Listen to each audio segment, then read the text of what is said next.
Hiya guys! Another video, and this is probably the first one you'll see that I pre-recorded.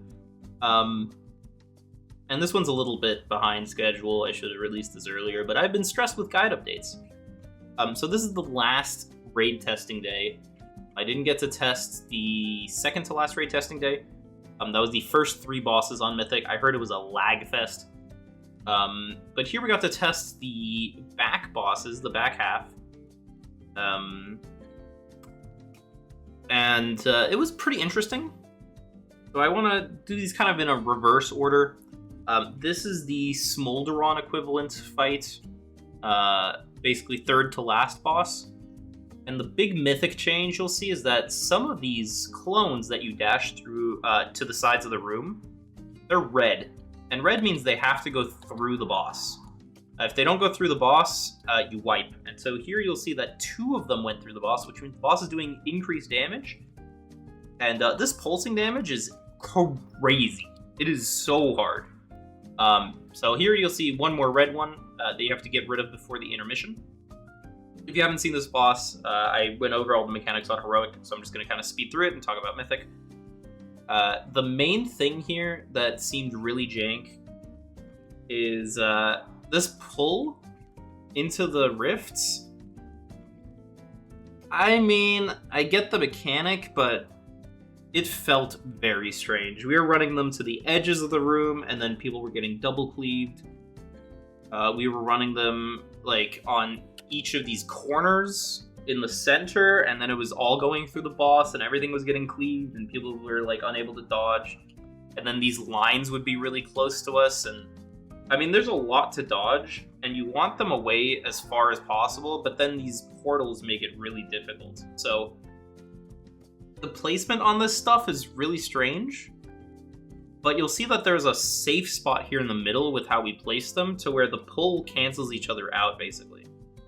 That feels like the intended strat, but at the same time, it was very weird, because it was so finicky. Now, here, you'll see what happens when you go into the intermission with one of the red clones up. So we still had a red clone up. There on the right, you just saw it. One more time. Right? I'm looking around to see them. And you'll see blue clone over here.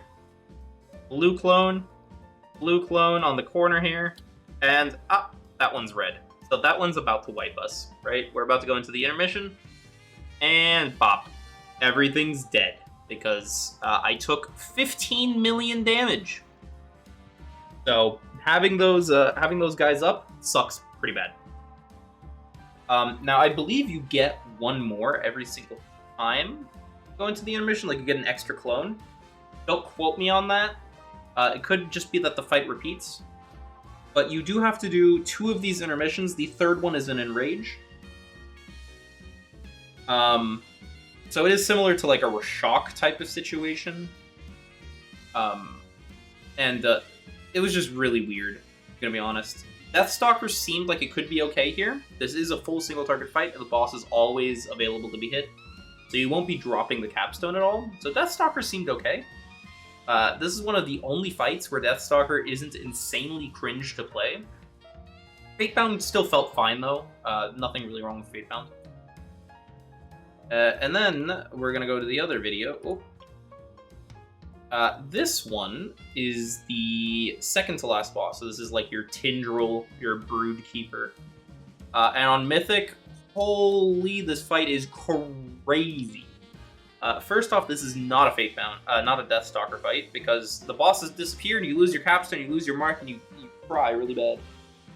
But the main problem on Mythic is you'll see this circle. And you start the fight closer to one of these 2 bosses. I start the fight closer to this boss, so I get this blue debuff. I cannot touch any of the red debuff people. And after they do a special ability, you'll see that there's red orbs on the ground that I have to run through. I have to go soak the red orbs. If I don't soak the red orbs, this one right here, I believe. Yeah, so we drop blue orbs, they drop red orbs, and now we have to swap and soak each other's orbs. If we don't soak each other's orbs, the orbs explode, we die. If you soak too many orbs, you also die. And these scarabs suck. They fixate. It's a hell of a fight. This felt really, really tough. Additionally, on this charge, you need to block the boss 3 times. So this web that you're running across, you need 3 webs. This is 2. We didn't get the 3rd one in place, and this is a wipe. So the coordination required for this is insane. This looks similar to like a Tindril fight, where you just have a bunch of mechanics going off all at once, and it is crazy hard to coordinate. It is a lot of personal requirements of tracking a lot of different mechanics, tracking a lot of different ads, tracking a lot of ground effects and orbs, and making sure you soak, but not too many. It is crazy. This is going to be an insane boss to watch during Race to World First, and I assume that this is going to be such a hard roadblock mechanically, similar to how Tindril was, where a lot of guilds will just get stuck on this forever. This fight just simply has too much going on. Even on Heroic, it felt pretty rough, but on Mythic, it's just crazy. It's just so insane. And then you still have intermissions and like 3 phases, and the fight changes. Every overlap here is going to be a struggle. We didn't see past a minute on this fight. This was basically as far as we ever got to see. Like 52 seconds, the raid's dead. So I'm hoping we'll see changes to this, but I have no hope. I think this is just going to release like this. It's going to be a mess, and then it's going to get nerfed 17 times. It is what it is. Anyways, that's a quick recap of the Mythic session. Have a good one. Bye, ya.